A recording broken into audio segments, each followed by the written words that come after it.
Generations of paratroopers have called Fort Bragg home over the years, and as faces have come and gone, one paratrooper has carried on the legacy, uniting generations of past and present. His name is Iron Mike. In the spring of 1960, 18th Airborne Corps Commanding General Robert F. Sink appointed military spouse and sculptress Mrs. Leah Hebert to design and fabricate a statue to encapsulate the spirit of the airborne trooper. The original idea was inspired by the cover of Ross Carter's book, Those Devils in Baggy Pants. With that in mind, Mrs. Hebert jumped into action. In the shadows of an old parachute packing facility, the project began. First Sergeant James L. Runyon was selected as the model for the statue. He posed for over 4 hours a day, 20 minutes at a time, wearing his own World War II uniform. Photographs were taken of First Sergeant Runyon to aid in the construction of the statue as it was being developed.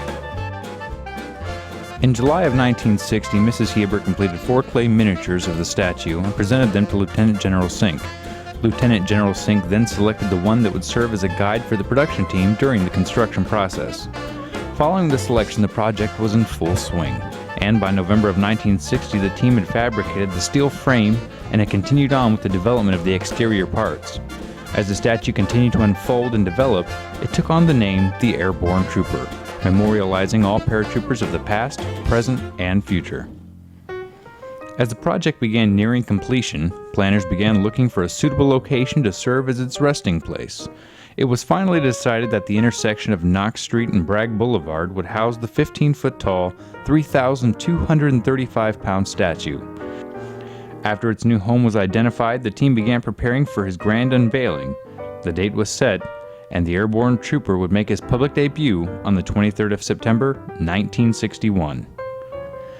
The statue quickly gained notoriety at Fort Bragg and has been displayed on many publications, coins, shirts, and other memorabilia throughout the years.